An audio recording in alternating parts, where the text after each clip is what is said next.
नमस्कार। आज एक बार फिर उद्योग एवं पथ निर्माण मंत्री श्री दिलीप जायसवाल जी पूर्णिया पहुंचे। वे यहां एक विशेष कार्यक्रम में भाग लेने आए थे। इस दौरान उन्होंने भाजपा कार्यालय में एक प्रेस वार्ता भी की। प्रेस वार्ता की शुरुआत में मंत्री जी ने महाराष्ट्र के उप मुख्यमंत्री श्री अजित पवार जी के आकस्मिक निधन पर गहरी संवेदना व्यक्त की। इसके बाद उन्होंने जी राम जी योजना पर विस्तार से अपनी बात रखी। उन्होंने आरोप लगाया कि कांग्रेस इस योजना को लेकर गलत प्रचार कर रही है और केवल इसकी आलोचना कर रही है, जबकि इसके सकारात्मक पहलुओं को सामने नहीं ला रही है। मंत्री जी ने स्पष्ट किया कि यदि किसी योजना के अंतर्गत, जी राम जी योजना के अंतर्गत भुगतान में 15 दिनों से अधिक की देरी होती है तो सरकार को संबंधित लाभार्थी को ब्याज भी देना होगा।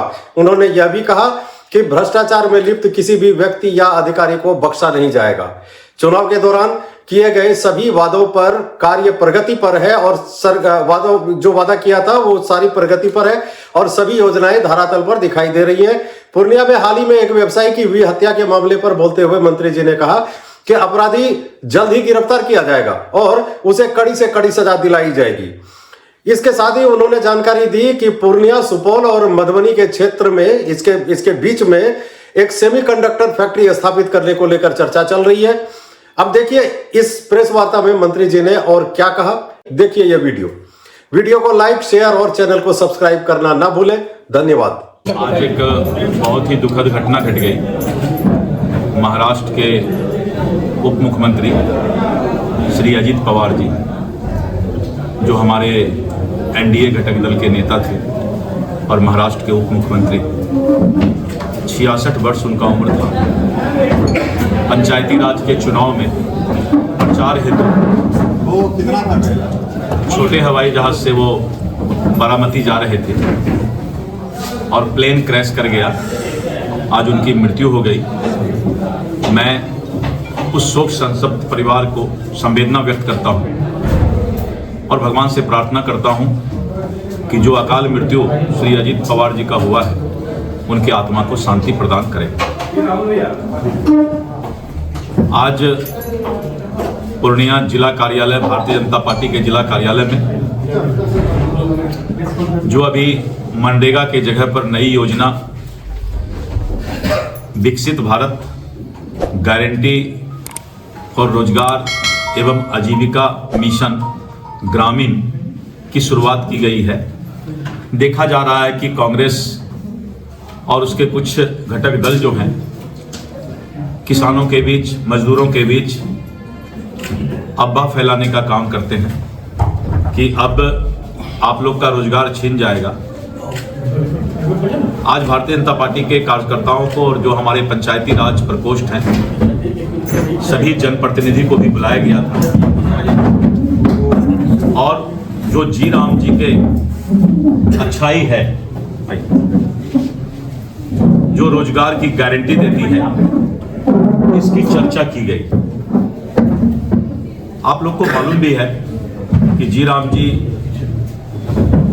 100 दिन का पहले रोजगार की गारंटी मजदूरों को पहले मनरेगा में था, अब 125 दिन की गारंटी जी राम जी योजना में दी गई। अगर किसी को रोजगार गरीब को नहीं मिलता है तो उसको बेरोजगारी भत्ता की भी गारंटी दी गई है और इसके साथ साथ साप्ताहिक भुगतान का प्रावधान किया गया है और 15 दिन से ज्यादा अगर भुगतान में देरी पदाधिकारी करता है तो उसका ब्याज भी मजदूरों को दिया जाएगा। और इसके साथ साथ पहले सिर्फ मिट्टी भराई और मनरेगा में जिस तरह का भ्रष्टाचार था, पदाधिकारी कमीशन की मांग करते थे,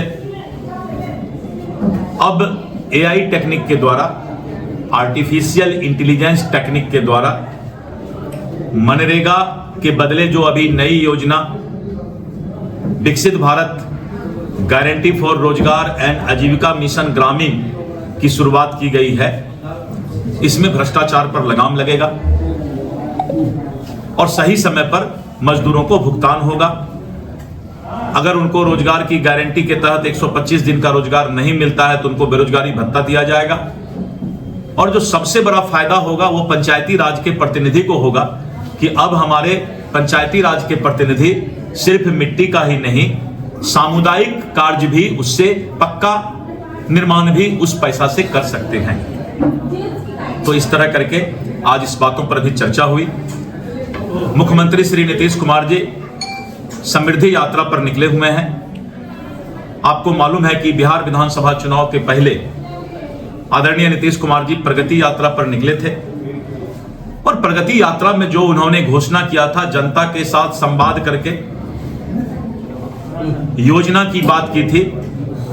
हम लोग भी आश्चर्यचकित थे कि आखिर इतना पैसा कहां से आएगा और नीतीश कुमार जी इतने योजनाओं की जो घोषणा किए हैं कैसे धरातल पर उतार पाएंगे।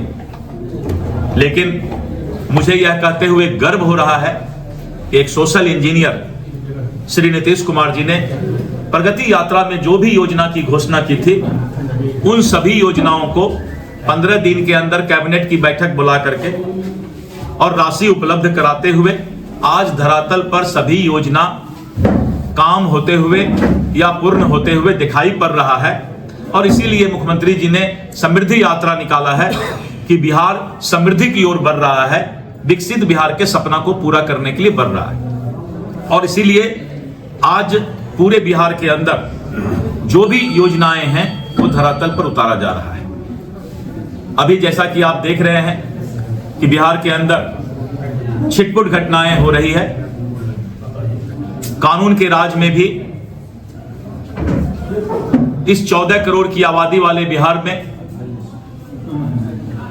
व्यक्तिगत रूप से और आपसी लड़ाई में, जमीन विवाद में, माफियाओं के बीच भी जमीन विवाद के मामले में और आपसी वैमनस्यता के कारण कुछ अपराध अभी हो रहा है, जिस पर कानून अपना नजर बनाए हुए है और एक एक अपराधी को चिन्हित करके और फास्ट ट्रैक कोर्ट से ट्रायल चला करके और उसको सजा दिलवाने का काम भी कानून और पुलिस कर रही है। अभी पूर्णिया में भी विगत 2 दिन पहले, 1 दिन पहले, 2 दिन पहले ही जो घटना घटी है, हमारे आरक्षी अधीक्षक ने प्रेस को सूचना भी दिया है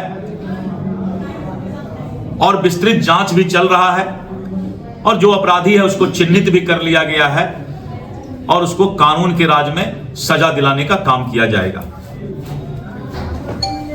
मुझे पूरा विश्वास है कि जो 20 साल नीतीश कुमार जी का शासन, बिहार के अंदर सुशासन का राज, विकास का राज चला और जिसका इनाम जनता ने फिर से भारी बहुमत के साथ एनडीए सरकार बनाने का काम किया, इस बार का जो नीतीश कुमार जी और एनडीए का कार्यकाल है 2025 से 2030 आज तक के सभी रिकॉर्ड को तोड़ने का काम करेगा। अभी हम रोड मेंटेनेंस पॉलिसी जो ला रहे हैं, आपने बहुत चलाया भी कि गड्ढा बताओ इनाम पाओ, और अगले महीने मार्च में हमारी रोड मेंटेनेंस पॉलिसी आ रही है। 3 महीना का टाइम हम ठेकेदार और इंजीनियर को देंगे और 3 महीना के बाद पथ निर्माण विभाग के किसी भी रोड में किसी तरह का कोई गड्ढा नजर नहीं आएगा। इस बात की गारंटी पूरे देश के अंदर ये पहला राज्य है बिहार जो कि खुट्टा गाड़ करके देने का काम करेगा। मित्रों, उद्योग के मामले में आपने देखा कि आदरणीय नीतीश कुमार जी ने पूरे बिहार विधानसभा चुनाव के दौरान वादा किया है कि हम 1 करोड़ युवाओं को रोजगार देंगे और हम 1 करोड़ लोगों को, युवाओं को रोजगार देने की तरफ बढ़ चुके हैं और 5 वर्ष में बिहार के 1 करोड़ से भी ज्यादा युवाओं को गारंटी के साथ नीतीश कुमार जी और एनडीए की सरकार रोजगार देने का काम करेगा और लगातार उद्योग विभाग इस पर काम कर रहा है। और मुझे पूरा विश्वास है कि पूरे देश और दुनिया में यह संदेश गया है कि बिहार में कानून का राज है, बिहार के अंदर एक अच्छा माहौल है और यहां पर निवेशक और उद्योग आज लगाने के लिए आ रहे हैं। अगले महीने ही हम